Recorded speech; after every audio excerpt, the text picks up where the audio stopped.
Hey, Ange. Hey, Les. Hey, folks, we are still in vacation mode, so we have another pre-recorded episode that, when was this one? This one was from about 2 years ago. Mm-hmm. This was from June of 2023, and it's called Mr. Reiner. Mr. Reiner. And as we listened to it, we really realized that we were talking about how we slayed our dragons, right? Haters are going to hate, but we slayed some dragons, and we talk about it in this episode. Mr. Reiner, who was Mr. Reiner, Les? So Mr. Reiner was my 5th grade teacher. And my interaction with him actually carried over the years. In fact, recording this episode will come up in therapy. Yes, for sure. And it really initiated a conversation with me and my bestie here and some other friends who have heard me for 50 years talk about Mr. Reiner. So we really hope you enjoyed the episode, the rebroadcast of the episode. What do they call that? Like an oldie but goodie? Yeah. So, or are they talking about we me? Are, oldies like but me, oldie but goodie. You see? That's why I keep you around. But yeah, in this case, we really did triumph over adversity. You know, that's what we do. That's what we do. So enjoy this episode and don't forget to hit like and subscribe. Thank you. Bye. Okay. Hey, Ange. Hey, Les. How are you? I'm doing well. You look amazing. Thank you. Are you noticing my little tan I got? You look a little toasty. As do you. You were laying out a little more than I was. A little. Well, you have a beautiful pool. Thank God that it's ready for us. Yeah. And it's been great. Just hanging out with you at the pool and enjoying our time together. Getting Our hiatus, what are we calling it? We're calling it Wellness Week. Wellness Week. Yeah. It's been going great. It is. So I thank you. So thank you very much. Welcome to another episode of Black Boomer Besties from Brooklyn. Brooklyn! So, you know what I really found interesting about our being a guest on Stephanie Klapper and Angela Pierce podcast, Someone's Thunder. That was so much fun. It was so much fun, and I know you all caught it, right?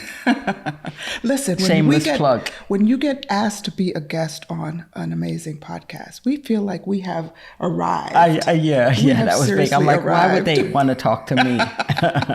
But they did want to, and it was a wonderful interview with the two of us. I've been on their podcast before, but they've wanted the besties, and somebody over here.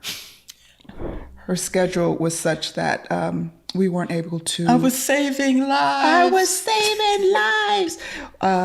So we finally got on their podcast, and it went so well. So if you all haven't caught it, we will put the link in the episode notes so that no one can say that they haven't caught it. What was interesting about one of the questions that they asked to all of their guests is who or what was most influential in your life? Yeah. Do you remember what I said?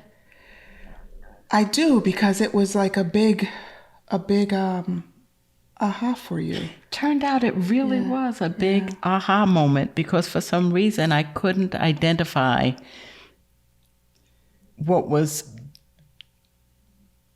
like a positive influence in my life. Right. But I brought up what I call the Mr. Reiner moment. He was more than a moment. Well, he was a whole... Yeah, he was a whole year. That's one thing. But Mr. Reiner was my 5th grade elementary school teacher.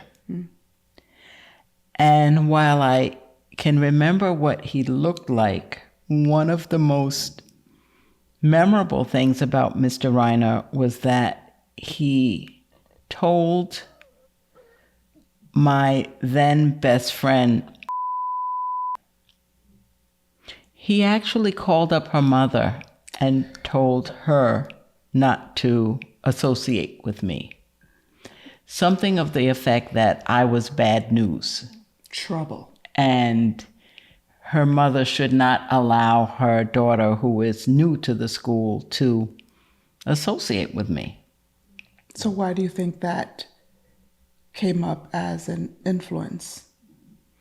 Well, one of the things is that the memory has lived for all these 15 years after the incident.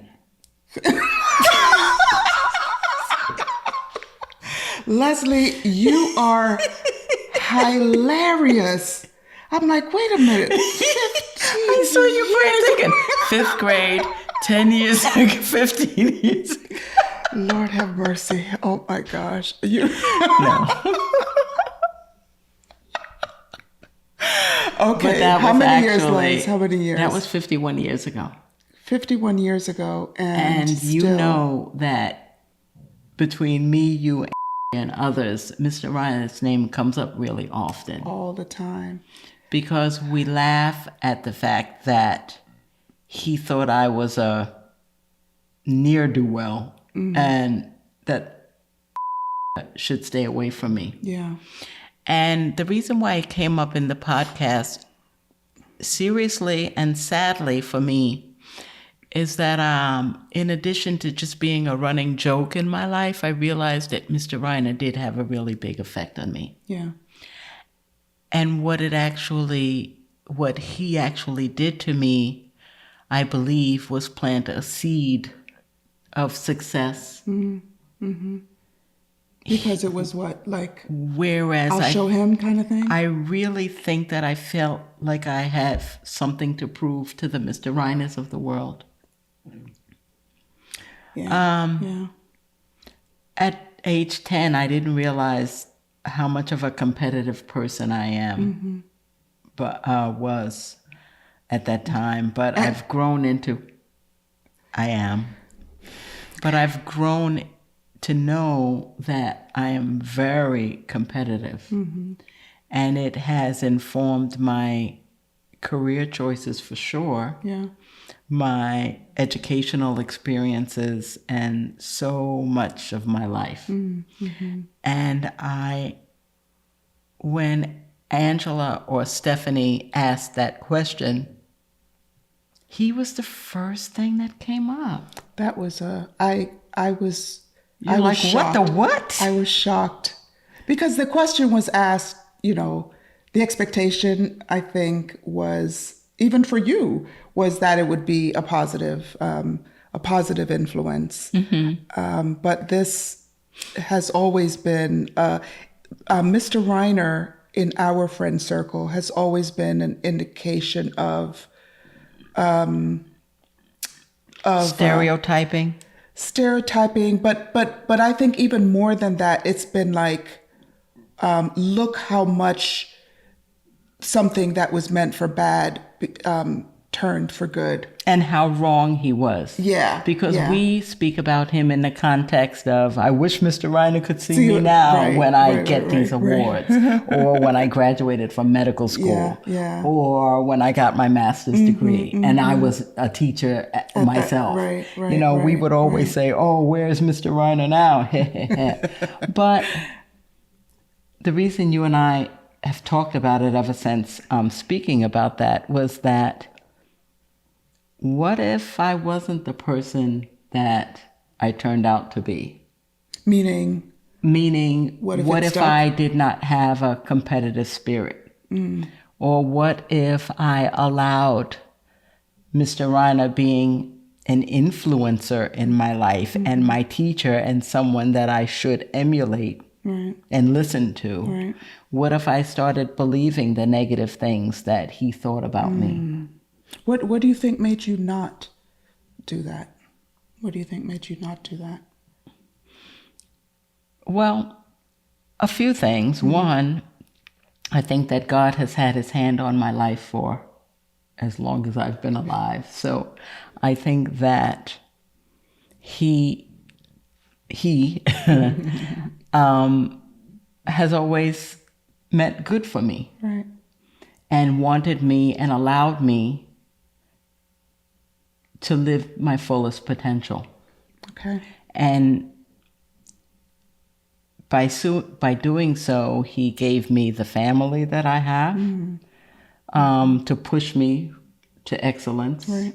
He equipped me with the mental capacity to do that, and a discerning spirit to pick friends who were good for me in my life and people that I should follow. He gave me a loving husband who has faith in me, and etc. So, wow, but for that to come up when Mr. Reiner has been a running joke in our lives, to come up in a more serious moment was a little unexpected for me. So I wonder, Les, whether have you ever has that ever come up in counseling or any therapy that you've had? Because it came out of nowhere. So I'm wondering, have you ever explored? No, I've never thought about that.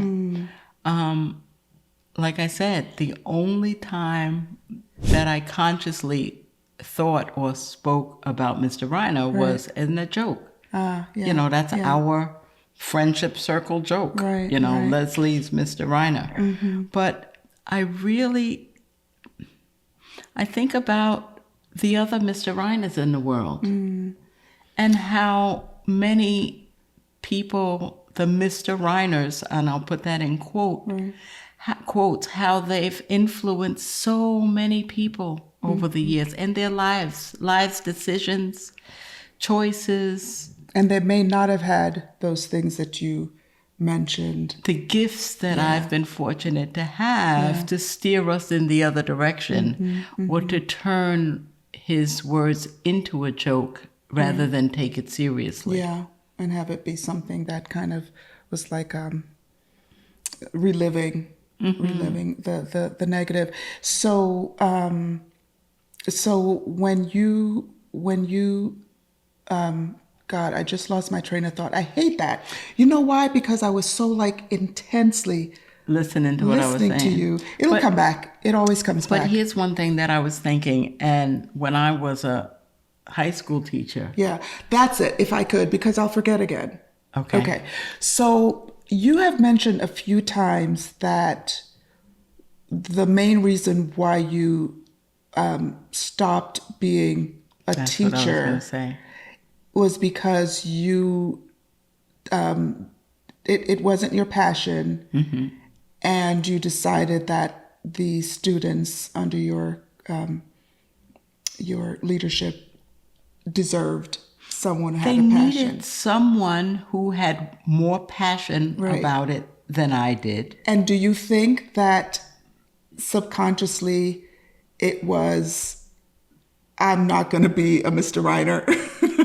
It's funny. I'll never be that. I'll never be that. He was certainly someone I did not want to copy, I'll tell you that.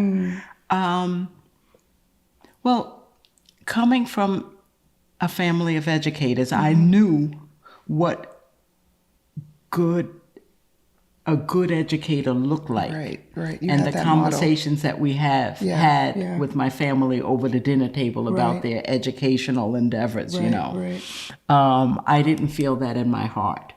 But I also knew of the teachers that I was blessed and fortunate to have that were the opposite of Mr. Reiner, that were encouraging me and gave me the love of learning. And I mean, I just think about on our week-long trip, how many times did I mention the Pythagorean theorem? Yes, you did.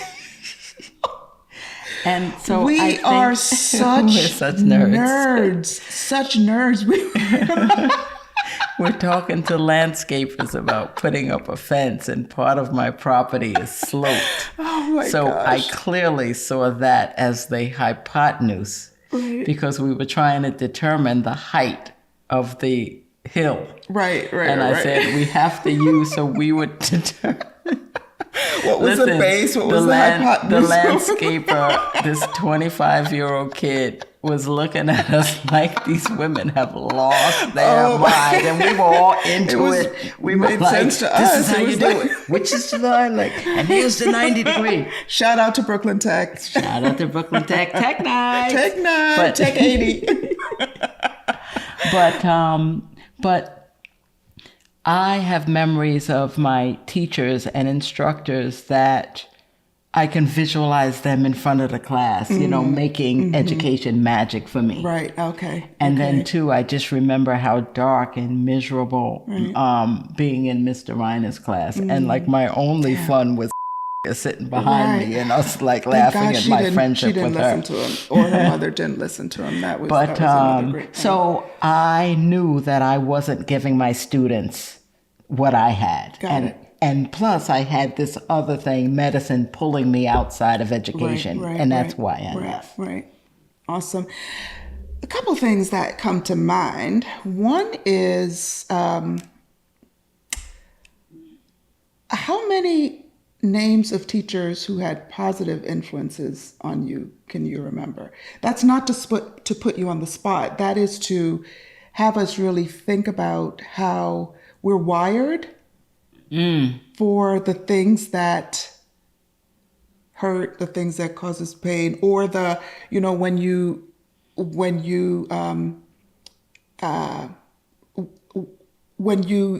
get your grades, for example, it's like your parents will look at it and say, "Oh, you got a 95. How come you didn't get 100?" Right? It's the part that it's kind of that the miss or the negative that gets the focus. I know what, and so I get I'm what you're wondering saying. whether that, and it's not like you have to answer it necessarily, but I just kind of wanted to. That thought came to me. Yeah. And maybe it is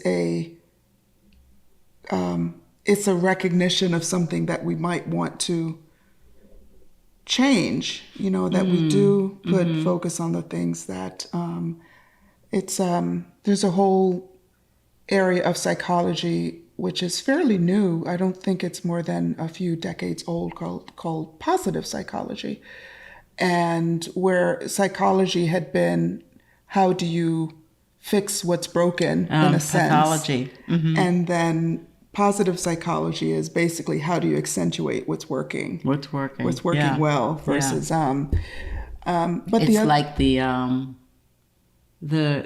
Google reviews or things like that. Yeah. More people review negative experiences that they've had. No, we don't. Not us. No. Listen, we give positive reviews. It's like, yes, we will take the time to give the review for service providers or whomever. Positive. So I'll tell you some of the things that I thought about since that revelation that you had. Okay. I thought about some of the people in my life who took a lot of effort to try to belittle me. Ooh, yeah.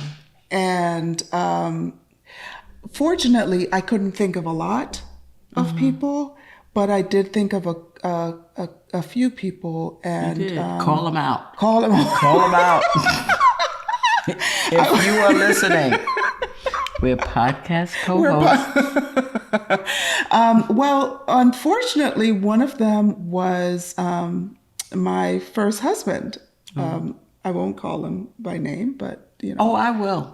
I was don't not do married it because no, you said that man. It's he's become that man, and let me just say, through him, I have the most amazing children that anyone could ask for. I heard you say amazing 3 times. Oh. You said amazing. Oh. She has 3 children. Yes, they are really some of the biggest teachers in my life. And so I just, wanted to put that out there. Yeah. But you were talking about him. Yeah, but he, the word that he labeled me with for a significant part of our marriage is loser. Loser. Can you believe that? Yeah, I remember And, you know, you'd like to think that, yeah, but I didn't let that get to me. But of course, it gets to you when that is how you are, by the person that you're in partnership with, Yeah. or desire to be in partnership with, that is what not only is thought of you, but that is what's said of you. But where do you think that comes from or came from? Because he experienced you as a professional woman, Master's degree, earning money. a lot of money. I'm just saying. Ivy League educated. Yeah, you know. yeah. But so where do you think Mother something of his 3 children. Right. Yes. Where would his perception of you think come from? You know, You I know was how they say sometimes like it's a mirror. Sure. I was thinking of that and wondering about Mr. Reiner's life also, actually. But what's funny about Mr. Reiner, I was always an A student. Yeah, So yeah. I wasn't the student that got Well, the but- 95s. I got the 100s. Yeah, but the thing is,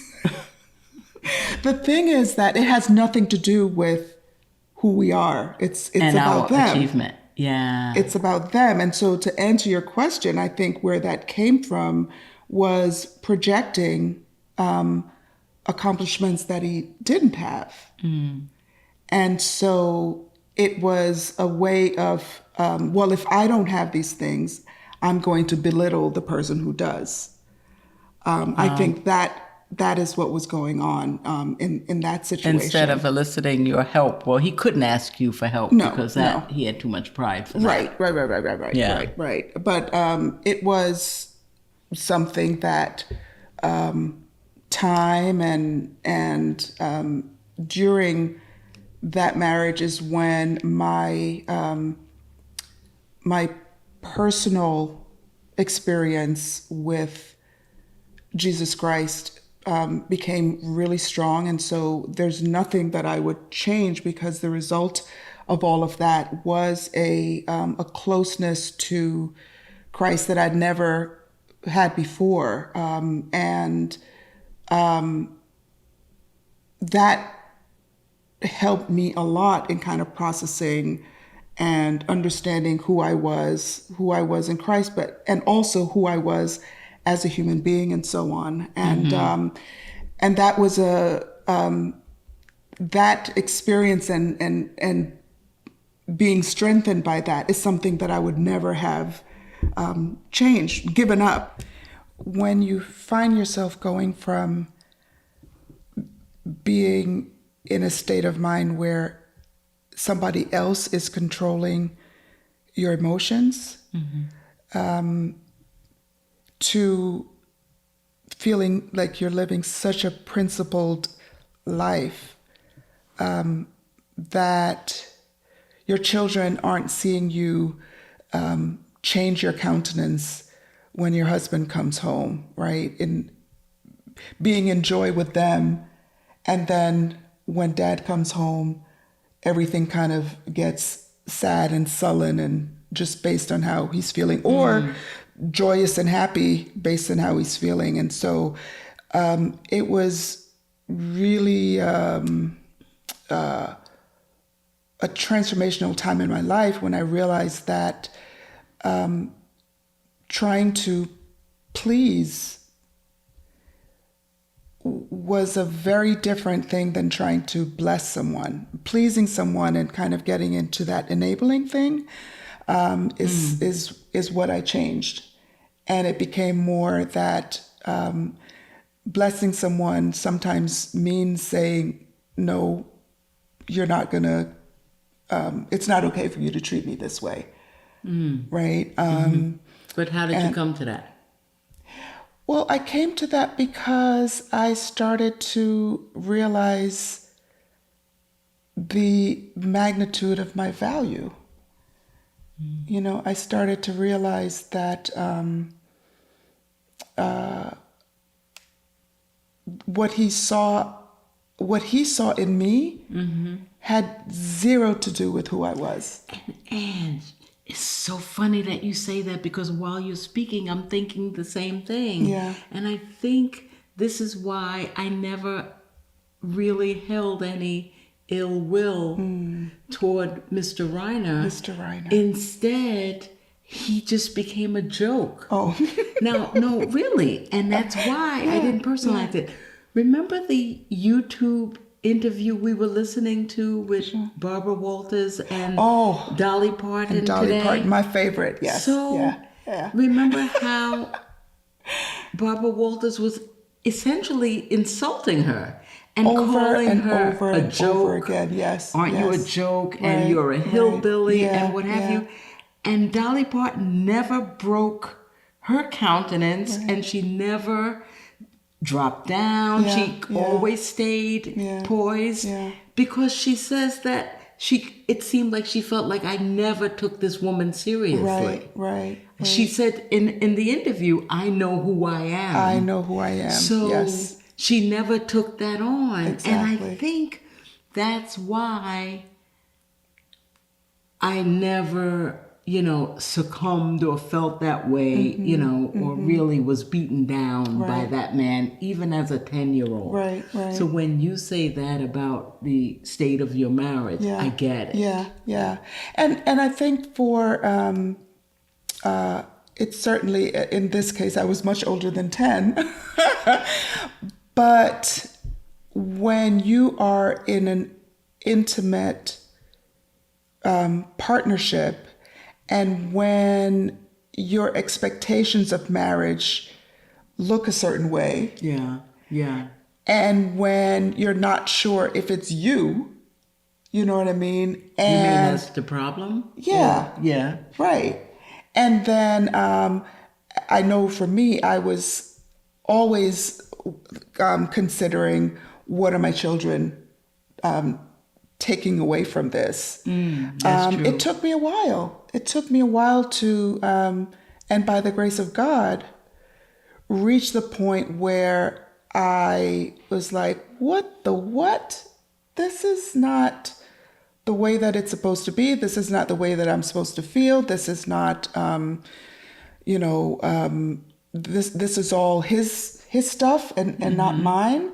But it did take a lot for me to get there.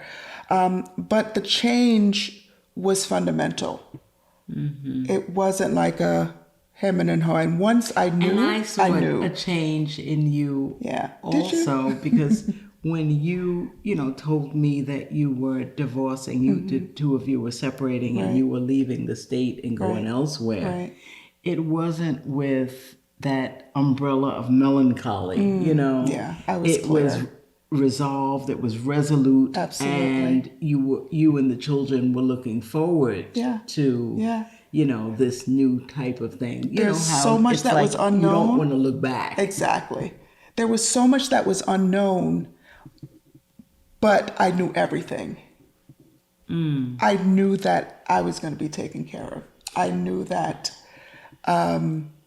that there was better and solid, and that I never questioned, despite all of the stuff. So that I was have a going question for you. What? Do you think that the labels or the mislabeling that your ex-husband heaped on you, do you think that was any motivation for your future success in corporate, in your business, in entrepreneurship, parenting, Probably. I mean, I changed. A lot of it was, I obviously I was an adult when we met, but it's like I achieved another level of self-love and self-acceptance and so on, which propelled me into what was next. And deeper in your faith, as you've Of told course, me. of course, that was at the core of all of it. at the core of all of it. Yeah.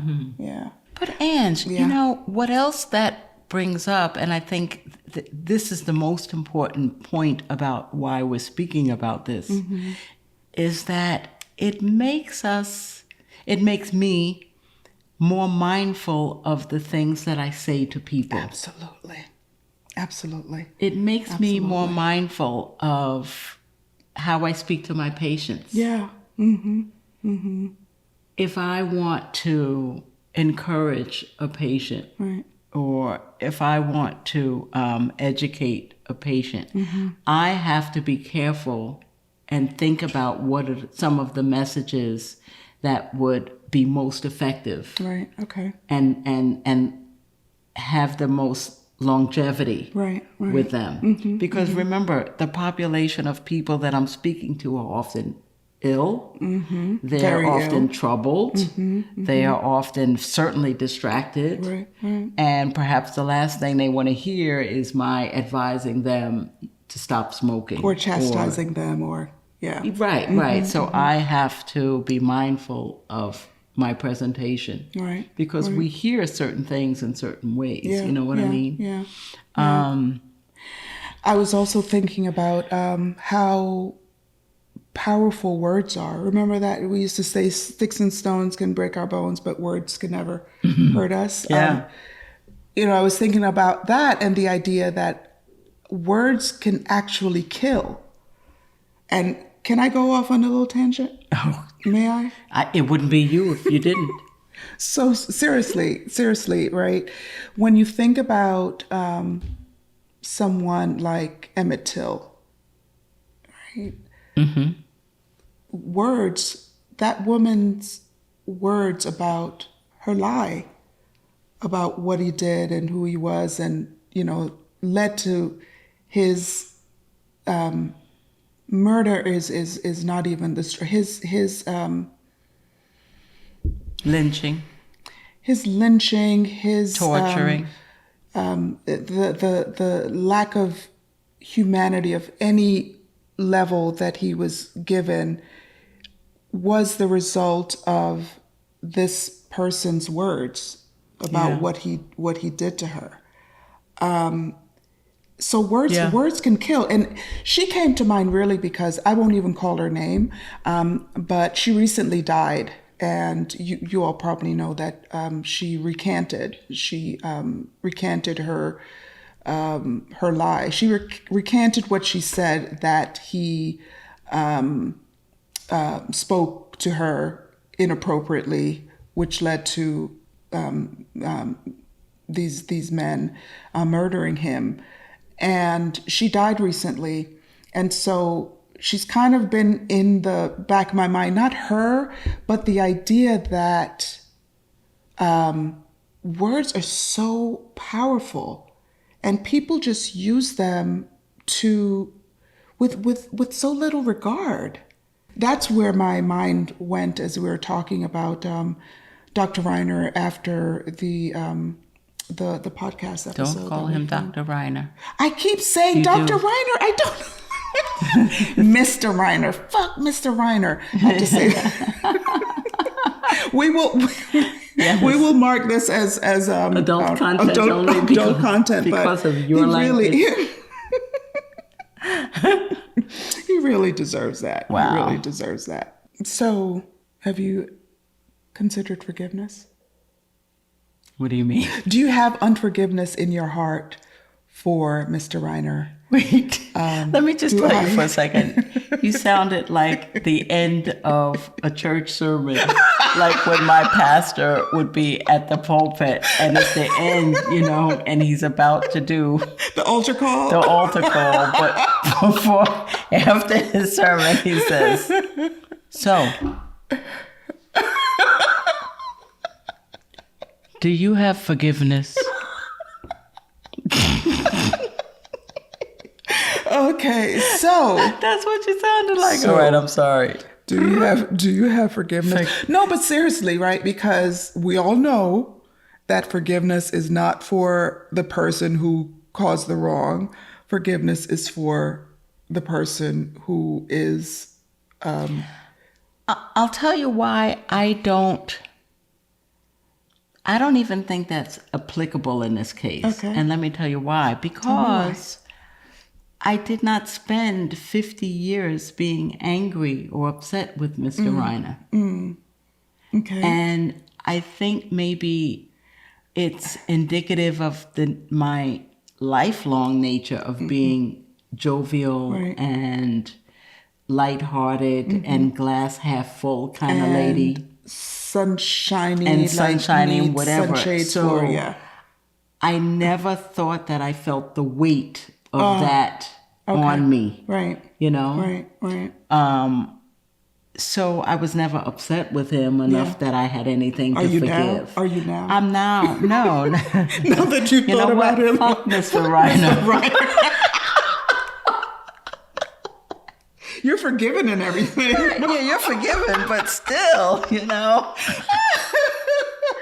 I remember one time we were joking. We've been joking about this man for a long time, but and I never met the guy. yeah, you know. But I just remember saying, like, I'm glad he's dead. You know, remember? I mean, the man was probably 50 or 60 years old, 50 or 60 years ago. At the right. You know what? As a 10-year-old, he probably was 30. Right. He could still be alive. All right, I tell you, here's what I'm going to do. Bring it in. Well, go ahead. You want to say something? I'm going to look him up. Okay. I'm going to look him up. I'm gonna find out more about Mr. Reiner. Okay. Wouldn't that be interesting? Be amazing. Could you imagine? You should maybe. What if I found like his relatives, like his children, and what? This is like a Lewis Gates moment. Like let's go back and let's. I can't believe I just said that. Let's do it. I mean, love he's part of the New York City public school system. He was, and let's do it. Let's get to the bottom of it. It may explain why he had this. I can't even way believe. Of seeing what you. If they found out like he was fired for impropriety or what have you? You know, like for. I wasn't thinking that. Leslie. No. I don't mean impropriety, but I'm like. He just messed up with too many people's minds. Okay. And it's like, you're out of here. Get out of here. Yeah. Okay. I think we should. I think that's great. I think that's a great idea. This would be unbelievable. So listen. Stay tuned. Season 4. Listen. No, not season 4. Not season 4. Return of Mr. Reiner. Okay, guys. No, Mr. Reiner explained. Mr. Reiner explained. We'll make it scholarly. Okay, all right. So you know what? This has been another episode of Black Boomer Besties from Brooklyn. See you next time.